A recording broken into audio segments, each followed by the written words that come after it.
Hi, folks. I am Bill from Lesson Picks. I thought I'd go ahead and start this, even though we are not quite really started. I'm going to get an echo if I'm not careful, because I had the preview screen open. So I had a heck of a time getting Google Hangouts to start and running correctly, especially when I wasn't using Chrome.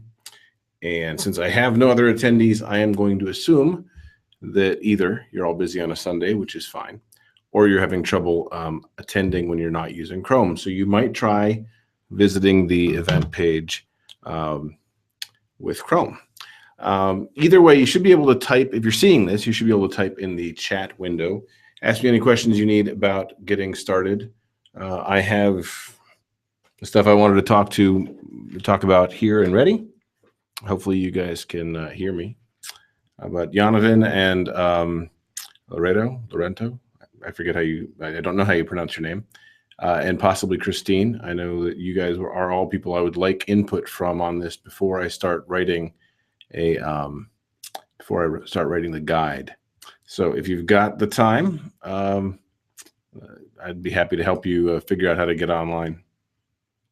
If you can't, I will watch on Facebook and on Google Plus and on the Hangouts page. It was remarkably difficult to get this up and running. It shouldn't be this hard. So.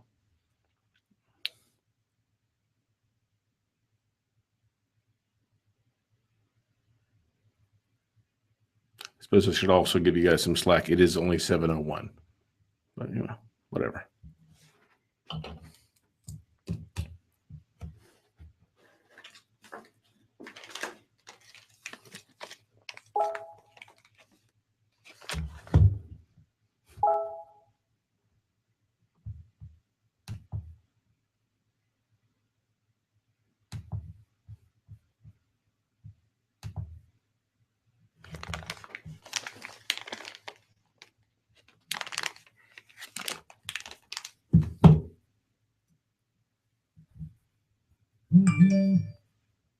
Now here's where everybody asks me on my phone, how do you join?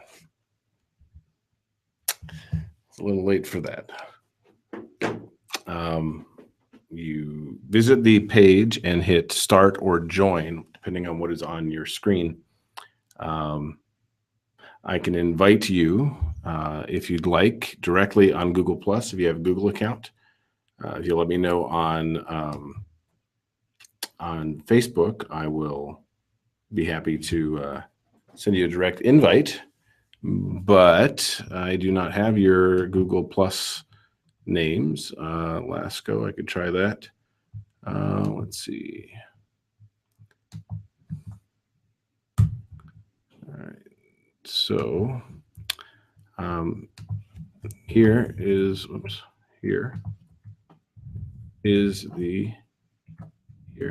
the invite. I just posted a link to the group chat. If you click there, it should add you into the group chat.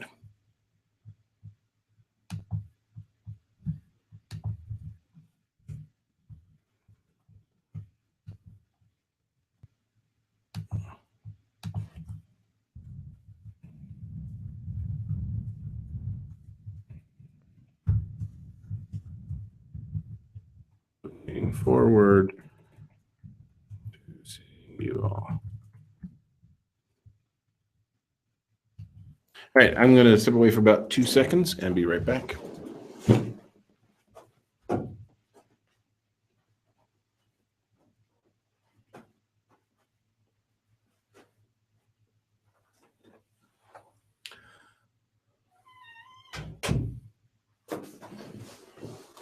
Sorry, I just had to shut a door.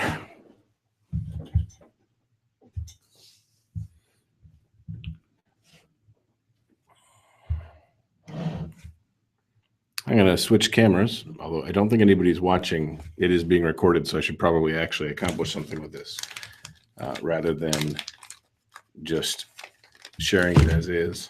So I'm going to switch cameras and draw up what we're trying to do here.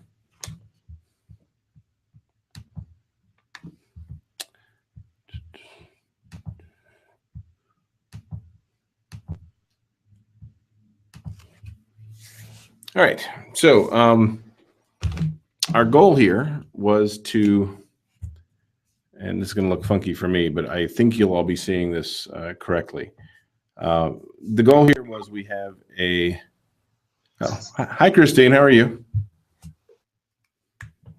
You are Hello? muted. Yeah, there you are. How are you? I'm doing fine, thanks. How are you? Good, good. I'm going to switch back to my real camera here for a second. Hi.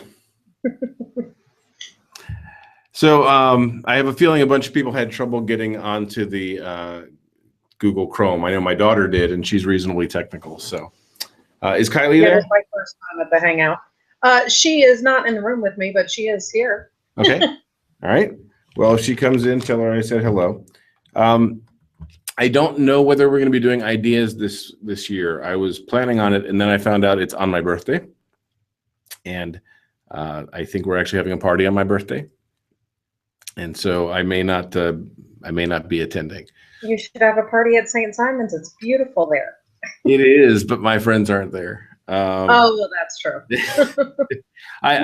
There is a chance that I will go. It depends on the timing and which days the exhibit hall is open. Do you know? Is it Friday, Saturday, or? Ellen, you cut out.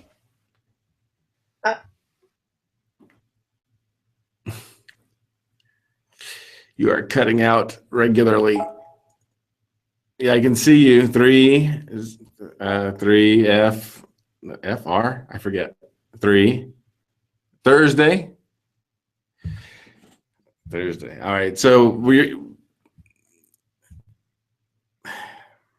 3. Wednesday and Thursday. Gotcha. I don't read lips well. So you seem to like cut in and out. It might be that when it hears my voice, it cuts yours out. I don't know. If you have earphones or headphones, it might be easier. That might be the problem. I don't know. It might be me. I don't know. When another person joins, we'll know whether it's me or not, right? Yes. Yes came out perfectly. So I'm going to change cameras for a second and just go ahead and walk you through kind of what Jonathan asked me to do, and let me see. There's this new control panel where I can. Oh, you're muted. Now you're unmuted. Say something. Hello. Hi. And Loretta, you just joined? I hear Loretta Dimitrescu. Yes, hi. Hi. I don't see you, but I do hear you. Oh, okay. Let me try. Oh, let me see my camera. Hey, there you are. Hi. Oh, now I turned it off. There you go. Now I'll turn it back on. Okay. All right, good. How are you? Good. How are you? So, Loretta, Christine is also on. Christine is in Georgia, Atlanta, and works for PRC as a regional consultant. Okay. Yes. Cool. Nice to meet you. Very good. Hi. And Loretta, I think you heard about this through the SMA list, correct? Yeah. I was looking at Flipboard, and I saw your post on the Switch, and I've been trying to make one for a long time, so I was really excited. Gotcha. So I came back to myself. I was on a white piece of paper. But I'm going to go ahead and start kind of sharing what we did. I know that you know Jonathan Lasco. Jonathan is a dad of a boy named Max in Rockville, Maryland, and SMA type 1, and it's actually very technical, and so he does a lot of the things that I would normally farm out to robotics clubs or STEM programs or something like that. He's doing himself, and so he liked the fact that I had found a way to do this, so I thought I would walk you guys through it.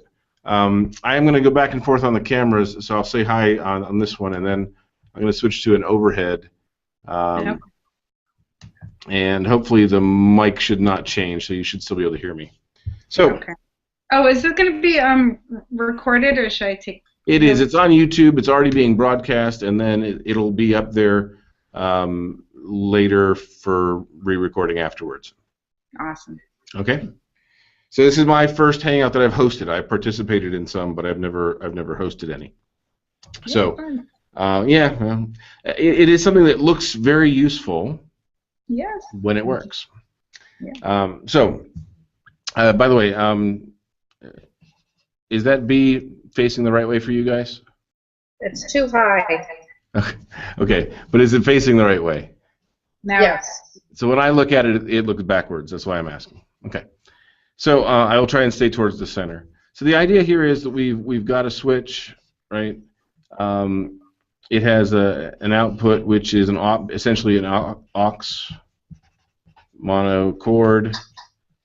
On this end, it has a 3.5 millimeter standard plug, and for whatever you're trying to do with this, whether this is a speech generating device or a toy or a light, whatever this is, these have 3.5 millimeter mono jacks in them, and the only goal really here is to be able to get rid of the wire. Okay? Does that sound right? That's what we're talking about? Yes. All right. So the idea is to not have to plug it in here, but to be able to go to some device here, which goes over some type of wireless to a device here. So this would be the transmitter, this would be the receiver, and this is not a wire. So, right. So that's the goal here, and the goal here is to do it inexpensively, or at least reasonably. Okay. By the way, my daughter has joined as well, probably from my house. So, by the way, Christine, I would love my daughter to meet your daughter, because I actually think she could probably help with that spoon problem. Oh, that'd be awesome. Yeah. So that's one of the reasons I wanted to bring Allie to Ideas, but it's really the dates aren't working well. So, all right. So I did manage to do this. I had a target budget of about of under $20 for both, and I did find the parts to do it. So, and it is not that hard of work. It does require a little bit of soldering, very little, two solder points. So it might be something where you guys would not. This is not a sexist thing. Anybody doing this might invoke the involvement of their local robotics team or STEM program. But what I basically found originally, I started with these two devices right here. So this is a transmitter, and this is a receiver, and you can buy the pair for about $2. But the number of components you needed to actually make this a working system and the amount of work led me to make a statement on OpenAT that it wasn't worth the effort, that if you're going to spend that amount of time or effort, there are better things you could make. You could make a Bluetooth switch, you could make something that went over Wi-Fi, and that this was too big of a pain in the butt. And then I was sitting in this studio, and I looked at this device, which is what I use to control my lights. Right? So this is a simple RF switch that controls. They come in a 5-pack. You can control up to 5 outlets with it, and it's really handy. And I realized that everything I needed to do this was in this and the switch. So I did a little bit more research, and I found this version of it on Amazon, and I'll give you guys a link to it. It is $11 on Amazon delivered, which is kind of remarkable. So what this thing is originally purposed for is to be a gate opener.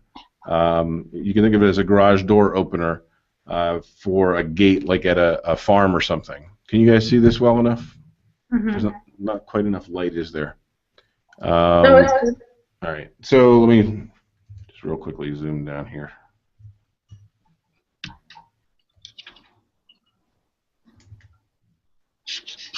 There you go. Okay, so over here is a transmitter with 2 buttons, A and B. Okay, It's a key fob transmitter. And on this side is a receiver that has input for 12-volt power, and then it has 2 relays that will control 2 switches. And what's important about this is that as long as the A or the B button is pressed, right, these relays will stay closed. And that is exactly the behavior we want. So as long as the switch is pressed, we want the switch to be closed on the other side of the link. And when they let up, we want the switch to be let up on the other side of the link. And that's exactly how this works. So I took this and I took it apart and I soldered on a jack so that I can take a switch like this one, okay, standard switch. I can plug it in, and when I hit the switch, it sends the signal. Okay. In reality, because of the way I did it, I made a poor choice that I'll talk about in a minute. I actually have to put a stereo to mono splitter on it in order for it to really work. And we can talk about that in a minute. But basically, when the switch goes on, you'll see that little light up. Mm-hmm. And the other side of the transmitter then closes. So the other side of the transmitter, let me move these over here. You guys know what a switch looks like. I can just, yes. I'll leave it in the corner, and you guys can say, yeah, he's hitting the switch. So here's the other side, and if you'll notice, I really like using Altoids tins for enclosures. And all this does is it takes in 12-volt power. I wish I had a jack here, and in fact, I do now, because once I realized this was going to work, I ordered them. But I didn't have any, so I just ran a wire out. But this would be part of the project in the long run. I have 12-volt power coming in, and then I put 2 jacks here. So I can plug in, and I just have a little device here where if I plug it in, all it does is beep. I was running out of space for this demo, and I thought the sound would work. So whenever you hit the button, right, it sends the signal here, just like I was hitting the A button, right? And you'll see over here, right in here somewhere, you'll see a little LED light go on. Mm-hmm. Right. So what that's doing is these two are not connected by wires, right? The switch is connected to this transmitter, which transmits a signal to this receiver, which closes the contact. So from the device's point of view, it looks just like a switch, because that's what a relay is, right? So a relay is a switch that is controlled by a signal. It really does look exactly like a switch is closing. So it is making a pure contact, zero resistance connection on this jack. And if I unplug this and put it on this one, and I take the switch and put it on the left instead of the right plug, that works as well. So you essentially what you get is you get 2 wireless connections. So you can plug 2 switches on the wheelchair or wherever it is you want it mounted. And the other side, you can plug in 2 devices into the receiver, and those 2 will pass through the information. Now, there's no reason you can't have multiple pairs of these, but each pair can handle 2 devices right off the bat. Okay? Yes? Yes. So this is only for like devices that just have on-off. So this one is just for devices that have on-off. If you want to do more than that, I would suggest. Or will it work if you connect it to a computer? So what you can do, and I actually have one. So a previous project is the ability to plug one of these switches into your computer, right? Right. And so we have a project here, different Altoids tin, that allows you to plug in a switch interface and then have it send keystrokes to the computer. Right. Okay. So OpenAT has this instructions done up. I'd love feedback on them if they're not clear. But certainly the output of this device, right? So the output of the receiver, which is this guy right here. At this point, I should probably pull back up here. Sorry, I'm going to make you all nauseous. No. So the there we go. So the output of the receiver could certainly become the input to go into your computer without any problem. Right. Okay. So the idea here on this project, and on most of the projects that I want to do first, is to solve one simple problem, right? And what this one does is it gets rid of the wire. It allows you to separate the switch from where you're plugging the switch in without setting up Bluetooth, setting up another computer. There's no need for an Arduino or a Raspberry Pi. There's no need for a Wi-Fi network. It works when you're at the park. It's just let's get rid of the wire. Okay? That make sense? Yeah. And what is it? It's infrared? No, it's RF. It's radio frequency. Okay. It is. So it doesn't need to be line of sight. It is. In fact, I've tested it all the way down the street. I've tested it about 300 feet away, and it works. It's meant for opening gates and garage doors, right? So if you think of how far your garage door opener works, that's about how far you're going to get this to work. That make sense? Mm-hmm. Okay. So a couple things that I want to, I'll be happy to answer any question about how I did it, and I'll kind of walk you through it. But I do have some questions that I had to make. I'm sorry about the jerkiness. I'm leaning on this table. So there are some questions that I had that are more about how you guys being Switch users, would use this. So the first question is, when I made this guy, let me get these out of the way here. So when I made this guy, there is no room in here to put the jack in the key fob, right? There's no way to do that. So what I did was I exposed the three wires, the ground and then each of the two contacts, via a stereo jack. And that was a really bad idea because it means I have to use a splitter. You can't plug into the stereo jack because what it does is if you plug into the stereo jack directly, its default setting is to send both of them all the time. So that won't work. So this particular choice didn't work out well. But I do like the idea of keeping this very small, right? And I also like the idea of still being able to use the buttons on the key fob, right? Because if you're, I can imagine people just wanting that.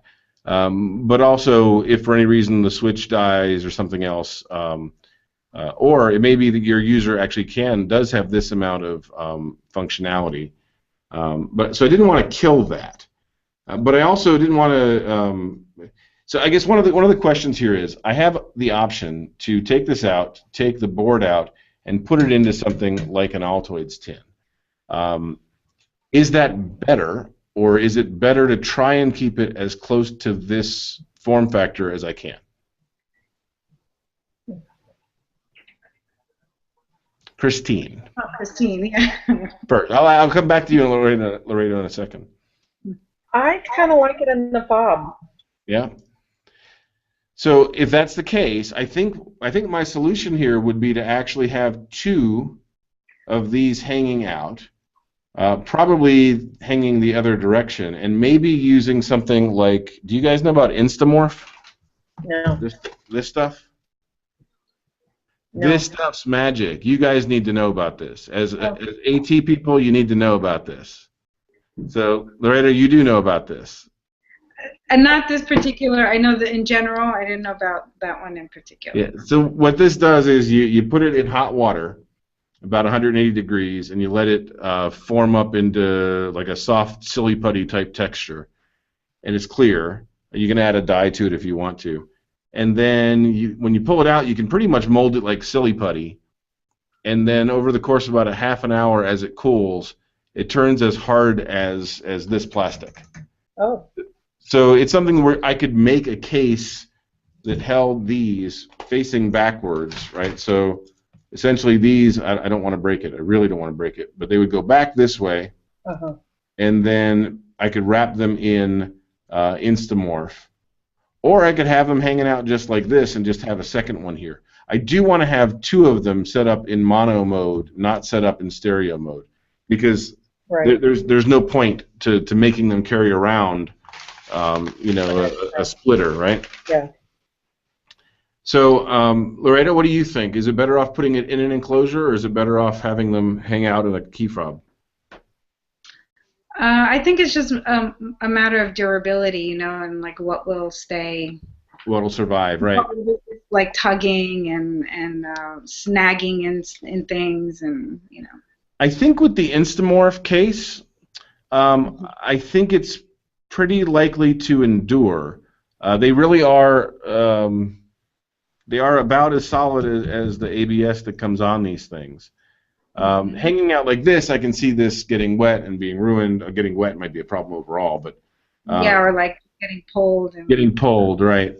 So, so I guess I would put into the instructions that this should be bent down to here, like this, and then mounted with Instamorph to hold it in place. I think that's probably and maybe even coming out this way. I do heat shrink. Do you guys? Hello, Jonathan. How are you? Hi, sorry I'm late. Yeah, you're late. It's okay. And I see Vem Comico de Bike. I'm butchering everybody's name tonight. Loretto, I'm sure I butchered yours. Jonathan, I've already butchered his, and he already corrected me. So. Yeah, you nailed it. So, we were just showing it, and Jonathan, I'll catch you up. But from a form factor perspective, this one is better off keeping the key fob working rather than pulling the board out. Right? Mm-hmm. That's a good starting point. Yes. I agree. Okay. Good. I think people understand that better because it has like the AV, so I think it's easy for people to get the idea. Yeah, I agree, and I even like the fact that it has the ability. Yes. It comes with the keychain to attach it to the chair, right? Yes, that's awesome. It's like it's kind of the best $11 find in a long time, right? Mhm. Totally. And so Jonathan, and I hope it's Vem. It's VEM. I assume it's Vem. And he left. So. Oh, well.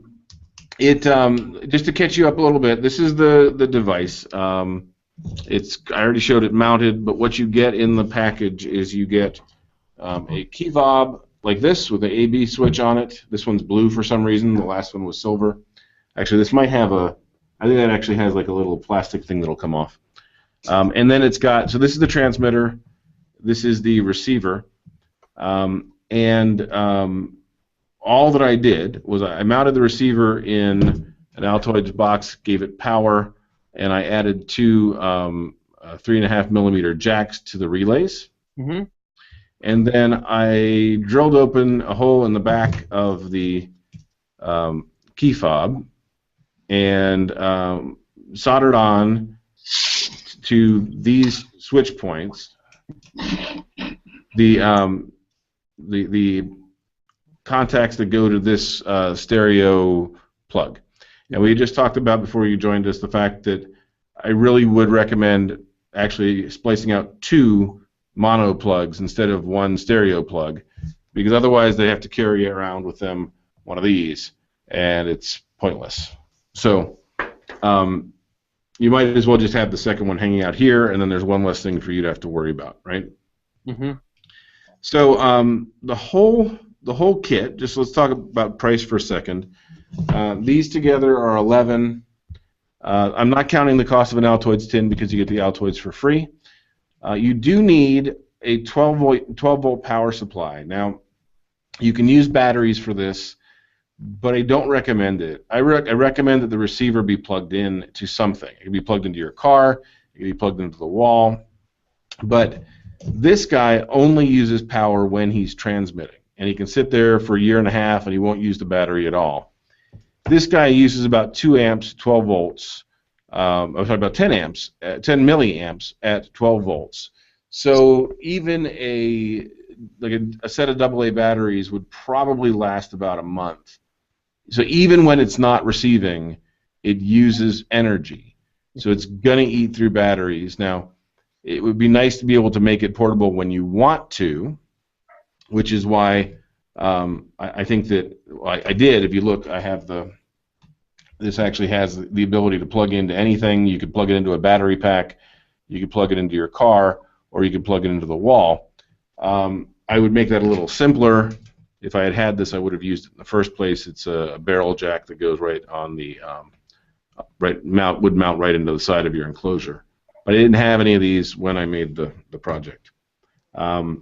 So if we count, I don't know, $1 a piece for the jacks. If you don't have a 12-volt power supply, I think you can get them for about $3 on Amazon. Mm-hmm. And then the 11. So you're talking $20. I think you're going to spend $20 because you're going to need a little aux cord coming out of this to go into the wall. But you're really talking about something that should be a ridiculously low cost compared to what these.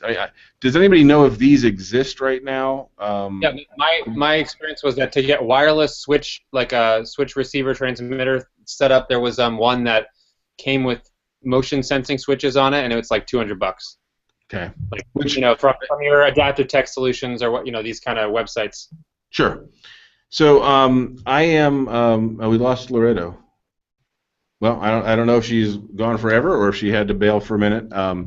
It's okay. So it's about $200, which I never want to trash people who sell switches and other AT stuff. When you've got to go through the testing and the support, it is not a crazy thing to ask for $100 or $200 if you're really making a lifelong difference for somebody. But sure. I do like the idea that this is something you could adapt to meet your kids' needs, your users' needs, and it's something that, from my point of view, I like the fact that I can bring this to the robotics club or the STEM program, and I can give kids something to do that is actually meaningful, right? They can help somebody more than making a quadricopter that flips upside down, right? So, Jonathan, you came a little late. Any questions for me on how this works? No, I think I follow it. So this is let me make sure I understand underlying technology. So this is RF. Yeah. And 433 megahertz is exactly the same technology that your garage door opener uses. Right. And so then when I tell somebody about this and they say, well, how do I know it's not going to open my garage or my neighbor's garage? Obviously, these are consumer products that you can just buy, so they have some sort of unique ID that that's guiding the vibration. I mean the signal. Yeah. So what they do, I can show you this. See how close I can get here. It's a very good question. What camera are you using, by the way? It is a IPVO presenter. It's what I use when I do. It's a document camera. It's not a microscope. But what they do, so this is the back side of the transmitter. Okay, so this is the transmitter. It has a little antenna here that you can, I could run the antenna out of the Altoids tin if I needed to, but you don't need to. I told these ladies that I walked down the street about 300 feet and it was still working. If you look here on the bottom, you'll see that they've bridged these two solder joints and this one. And they are using this, just a binary code, to set the code for this one. So in this case, it is, let's see, 1, 2, 3, 4, and 8. So that's 12. So this is the code for this one is 13, I think. You can change this by removing the solder or adding one. If I look at another one, here, I'll look at this one. When I saw that this worked, I ordered 3 more of them because I'm going to actually have once I write the guide, I want the kids from the high school to be able to test this for me, make sure the guide's solid. But you'll see how this one's got a different set of points here. So this one's got, let's see, 1, 2, 4. So it's got 8, 16, 32, and 64. So it's got, I don't know, 72, maybe 72. Mm-hmm. So you just figure this out in binary, and that's the code. As long as they don't match, they won't interfere. And if you do get interference, you can change it by adding a drop of solder there. Cool. Okay. Now, you have to also do it inside of the dongle. There's an equivalent one of those inside of the dongle. Yeah. Okay? You just got to make sure that they match. Okay? Very cool. Well, now, I got to be careful. Shit. You just showed us your code. No, I don't care about that, but I don't know which of these two goes with that one. Oh, piss. Oh, press the button. I got to set it all up. This one goes with that one because it had the one set. All right. Don't let me do that again, okay? Yeah. So that is that is how they make sure they're not going to interfere. Is there any chance it will interfere with anything else? While this button is pressed, it is flooding the spectrum with 433 megahertz stuff. So while it is pressed, your garage door opener may not work. I don't know. I just don't want you to think that there's no chance of that. Sure. At $11, I think it's a low risk, right? Yeah. So it is certainly consumer-grade electronics. It's already CF certified. All you're doing, you are using this piece exactly as intended. And all you're doing from this switch is you're changing the buttons. Got it. Okay. I've seen these relays before, but I didn't really understand how they worked. And so when I built my little switch box or whatever, one of the chips that I bought was like a logical chip where if there's it has like 4 AND gates in it. I don't know if they're AND gates actually. No, it has 4 switches inside this one, IC, and so there's 3 pins per switch, and for one of the pins an input, and then the 2 are the actual switch. And so if the input switch pin goes high, then the 2 switches are, the switch gets closed and the circuit's closed, and that's how I was doing this sort of like a switch out signal. Right. From the logic of whatever I wanted to program in my Arduino. Right. So is this that? And does it have is that what the relay is? Yeah. So what you needed, and this is probably something I should put on OpenAT, is when I looked at your circuit for the Arduino thing that you did, what was missing was the relay, right? And I think I might have hinted at that with a comment that I made, but I wasn't clear. So what happens with a relay is that you'll see down here on the bottom, it says COM, NO, and NC, right? And you have 2 of those. So the COM is the common line, and then the NO is normally open, and the NC is normally closed. It's basically what you do, and I've done it over here, so maybe I can just show you. So what you do is you run the switch into, you'll see that it goes into both of the normally open and the common connections. And then when there's a signal on this, it closes a switch. So from this side, right, so from the side looking at this and expecting a switch, it sees a switch. It sees either 0 or infinite resistance because it really is a switch. You're not trying to push 12 volts out or you're trying to push 5 volts out. You're just closing the switch, which is exactly what the inside of this looks like, right? So right. That's what I did in my IC, or so I thought. Yeah. So the answer here is you want to mimic a switch, and the right tool for that is a relay. Now, relays click, and in some environments that's a problem. So there are things called solid-state relays, but in our case, I don't think anybody's going to care about this clicking, and solid-state relays are about 3 times the cost. I think I was using the word IC, but I'm not actually sure that's correct. It was like a little chip. Like it wasn't integrated into the circuit. So I'm not sure what the right term is for it. But gotcha. Okay. it's like a 12-pin or 12-pin chip. Okay. So some kind of a dip, some kind of a, thank you. That's helpful. Now I understand how these relays. yeah, that's how they're intended to work, right? So So I think it's something that every time we are mimicking a switch or automating a switch, our standard should be we're going to use a relay involved. Okay. Mhm. So with that, let me do this. Let me crack this open and show you. Try and do this over this. A couple tips if you do buy this. Do not strip these tiny little screws. It's incredibly easy to strip the screws, and you're never going to find a replacement, and they're a pain in the ass. I stripped one of the ones on the one that I did. So it's being held with 2 screws. That's life. These are really itty-bitty, teeny-weeny things here. So there's one. These things are actually pretty well made, right? So the key fobs I'm reasonably impressed with as far as the design goes. They're simple, and they work. So once you get the key fob cracked open, it's just 3 screws. You do need a little tiny screwdriver. The ones for your glasses probably will work. Yeah.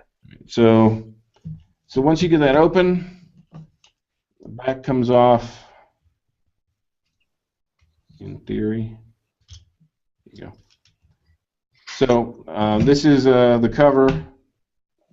This is like a little metal piece that goes around it. Here's the pressers for the button, and then what you have left is basically one solid one circuit board. It has a 12-volt battery in it, and what this is really is it is 8. We're in the Google Hangout. Hi, Lori. Hi. I just heard my wife walk into my daughter's room. Uh, So, Allie, you might mute if your mom's going to talk. So, it's got essentially what this is this is a 12-volt battery. It is essentially 8 little tiny disc batteries that go in your like hearing aid. 8 hearing aid batteries stacked on top of each other and stuck into a sleeve is really what that is. It is 12 volts, but it has very limited lifetime. It will die very quickly if you leave it on, which makes it perfect for this because it only uses power while it's transmitting, right? So you have the power. This is a crystal that actually makes the 433 megahertz signal, and then these are your 2 buttons, right? So all you have to do to connect this is on the back. You've got, so I'll set this down.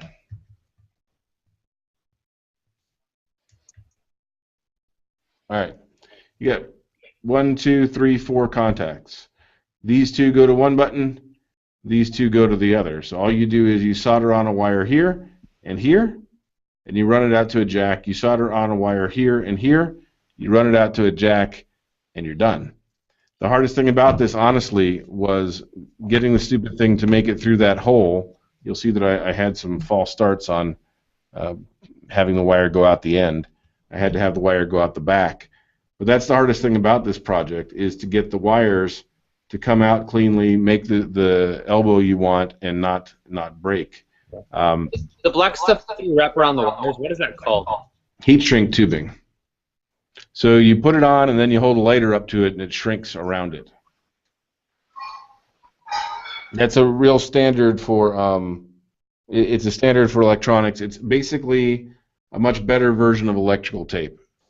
Would you like me to go get a piece and show it to you? No, I that's all I need to know. Just the name. Yeah, I've seen it in places, but I hadn't seen it in this little shop that I pick up circuits and stuff. So yeah. I didn't know what to search online to get it. I could have searched black stuff and probably found it eventually. Yeah, so no, it's heat shrink tubing. It comes in all different colors and sizes. What you'll want to do is get a pack that has lots of sizes, because like if you're wrapping one small wire, you'll want a tiny one. If you're wrapping 5 wires together, you'll want a bigger one. In this case, I wanted to go around the jack, so I used actually a very big one, which is why it's kind of messy. Didn't you say you were going to try it with something else, though, that stuff in the white package? So I would do that after this. So heat okay. shrink is an electrical protective. Gotcha. The Instamorph would be a mechanical protective, right? It would actually like an added layer of protection. Yes, it would keep it in place. Whereas this heat shrink keeps the electrical signals from hitting each other, Okay. but it doesn't protect it from being bent or being crushed or being cut or anything like that, right? Okay. That So, makes yeah. sense. Yeah, I would actually do this, and then I would embed this in Instamorph to hold it in place permanently. Okay. Yeah. So, yeah, this is what the inside of that looks like. The biggest problem, honestly, I had was I got these soldered up, and then you have to get it to fit back together if you still want it to use it as a key fob, right? So you've basically got to get the wires to fit. To fit underneath this, and still be able to close it. And I was able to do so, but it was a little tight, right? If I crack this one open, I can't promise that I could. The big thing was that if I tightened it down too much, like the A would always be lit because this button was always being compressed, right? So I just loosened the back up a little bit, and it works fine. It continues to work this way, even with the extra wires coming out of it. I think I would recommend that they use smaller wires than I did. I tested the amperage. Very little current goes through these wires, so even tiny, like Cat5 cables would be fine for this. And I use bigger ones. I use 22 gauge. You could probably get away with 28 gauge or whatever the smallest wire you can get your hands on. You'd be just fine. Okay. That sounds cool. Hey, Bill. Unfortunately, I've got to log off pretty soon here, but this is just so awesome. I did mess around with that other idea, like that. I bought one of those what was it? USB keyboard to Bluetooth adapter, and then hooked the Makey that my son has, and that was like the quickest, the most handy thing I had to hook a switch up to issue a keyboard signal to his, to our laptop or iPad, and I found that it didn't work out of the box. There was something about the way that the Makey was, like maybe the power it was trying to draw from the other unit, even though the other unit plugged into the wall, that it wasn't like consistently issuing the key presses. Right. What I love about this solution, besides that, is that along with the price, it's like so simple that if it works and works reliably, then it's like you solve that one little piece, and everything else, like the existing $200 solutions, it's like because they were going through the effort of putting something together, they added additional features. There's logic to change the function to do more like latching and these sorts of things. Right. And that's all cool, but it's the cost becomes prohibitive, and then you can't get two and hook them up in different rooms or whatever you might want to do. Yeah, I'm with you. I think it was worth, and I don't know how much you guys paid attention. I'm gonna switch my camera back for a second here. So I don't know how much you guys are paying attention, Christine, to our conversation about this on OpenAT, but it is something where I decided there's so much effort to do this that you could do so much more with the same amount of effort. There's no reason to go through it. And then I happened to find this piece, and this is worth doing, right? This is something where you spend $11 in an hour, and it may last you. It may solve that one problem forever, Yeah. And you don't have to keep other things running or set up a Raspberry Pi or dedicate a PC to be a hub or anything else like that, right? Right. So. My lighting. Hey, I got your video. Show my face for a second. Finally get your video. Your setup is clearly great. You gotta. I do trainings. Yeah. So put the light in front of you if you have a choice. Other than that, I have no advice for you. There you go. But I do trainings for lesson picks here, so we have a true studio here. And I usually shave for videos, but it's Sunday, so deal with it. Other than that, yeah, we have a good setup here as far as the cameras and the mics and stuff like that. So. Well, I love it, and if I don't, I may just follow your instructions and build one for Max soon, or yeah, we'll play it by ear, and I may pass send these leads along to some of the connections I've been making with other people that are interested in getting like high schoolers into this stuff. I think I already forwarded it to one colleague of mine who's trying to do that with her daughter's tech club at her high school. So. Well, I think that I think it'd be great to do that. I think it'd be great to, if you wouldn't mind, I would love to have you follow the guide. I don't want you to wait, right? I'd like you to wait, but not more than like a week. I'd love to write up the guide and then have you follow it. Tell me what's wrong with it before I publish it. And I would like to listen that way. And don't feel a rush. I actually have a kind of busy first 3 weeks of the month, so I'm like trying to get through that, and then I'll have time. I'm looking forward to a sprint of Max-related projects again in the early summer, hopefully. Never know, but. So I think that would be great. I actually have this coming week. I have a very hectic commercial week. We're doing some things that are a little different for us at Lesson Picks, and I will be swamped. But next weekend, I could have that guide out for you before this Friday, and then you could do it at your leisure. And Loretto and Loretto, I must be butchering your name, or is it just that the final end is killing me? No, that's right. Okay. Christine, I mean, I don't know if are you guys folks who would do this yourself, or was this something where you should refer? I would absolutely never do it myself, but my husband might. This is something he might be able to do, and we actually have a STEM school here in the area that would love to do something like this. So I will be in Atlanta. I'm giving my daughter's getting married in Atlanta. I'm throwing the wedding in June 18th. So if you want, I know that's summer, right? Yeah. But if they're doing a STEM summer camp, or yeah, they probably are. Yeah, if you want me to I gotta log off. Okay, bye, Jonathan. Thanks, everybody. Jonathan, I know I'm butchering it now. I'm gonna call him Jonathan because it's. But if you want to do something around the 18th, let me know, and I will try to. I'm pretty sure I can't get Lesson Picks to write off the whole wedding, but maybe the flight. So. Does that dog behave that well when you shush him? No, apparently not. Apparently not. Okay. All right, Loretta, what about you? Are you somebody you need me to put in touch with a STEM program, or are you a? I would try. I took radio club in high school, and I have some soldering, history. I haven't done it in a while, but I think 4 points of solder I could do. This is like the easiest solder. I mean, technically, I used jacks that required solder, right? So there were more than 4, but you can buy screw-down jacks instead. That I've made interrupters before. Yeah, exactly. Right. So battery interrupters are great. And Lori, are you making this for your daughter, son, friend? I am trying to figure out a solution for one of my early intervention babies. So Gotcha. She's just starting with switch access, and and she's got a lot going on, and I don't want to throw like a $300 switch interface at the parents and like a whole, if I don't know if it's gonna, Gotcha.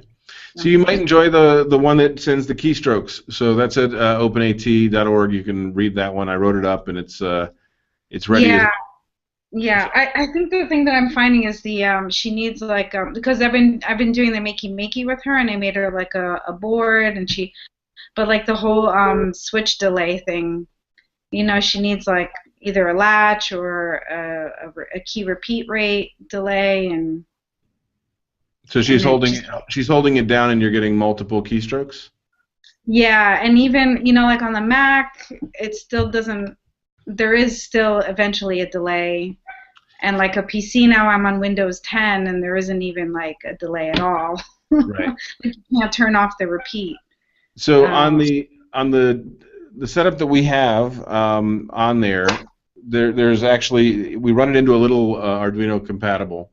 And then we send out a keystroke from that, and we actually have an option in there that says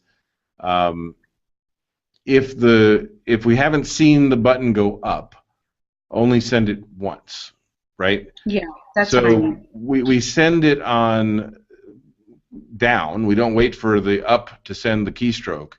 But if you hold it down, we won't send it again until we've seen an up signal, right? Right. And the nice thing about doing it yourself this way is that if you needed to tweak that and say, well, if she holds it down for, 20 seconds, I should get a second one or whatever that is. Yeah. You can do that, right? Yeah. Yeah. So I think I'll start with that, and then I'll worry about and then it's great, and then I could do the wireless and then attach it later. And one of the things that that Jonathan was talking about was there's actually a device called a Bluefruit Easy Key, which I haven't written up on OpenAT yet, but I should. What it does is it basically it acts like your makey over Bluetooth. So nice. when you send the signal, you can tell it, when I see this button, send an A. When I see this button, send a B. But it doesn't send it over USB. It sends it over what's called an HID interface, a human interface device, which is a Bluetooth keyboard, or just like that way it can pair with your Mac or your iPad or your whatever. So that's just something to think about as well. Yeah, that might actually be really a good. Yeah. Oh, cool. Thanks. All right. Christine, do you have any questions before we wrap? I don't think so. Okay. I would like to do stuff like this, like every other week or weekly on demand or something. I like this stuff. I love teaching people how to do it, and I can't think of anybody who needs it more than folks like you guys. So if you think about over the next few weeks, I'll continue on with this and get this out as far as the guide goes. But if you have other things like this that you want to chat about and you want me to set one of these up, it seems to work well once we got people on. Like the very first, like if you tried to go in through Internet Explorer, it was a hassle and a half to get this thing to fire up. But it is, I'd love to do it again, so let me know. And are we good to invite people to that OpenAT on Facebook and stuff? Absolutely, yeah. Okay. Yep, I encourage you. In fact, I think anybody can approve. I know anybody can invite, but I think anybody can approve as well. Okay. I think I'm the only person who can kick out. I think is the way that works. So, yeah, invite people, let people know about it. We have an interesting variety of people, somewhat interested, right? We got an AbleNet guy. We got you and Jeremy and Caleb. We've got R.J. Cooper, who joined and commented on this project, actually. Hey, listen, what he said wasn't wrong, right? It was just not necessarily helpful, but it wasn't wrong, right? But yeah, I'd love to get some more people who are in the industry on your side. I'd love to get. So I have a friend who's the head of the Florida. It's called First Robotics.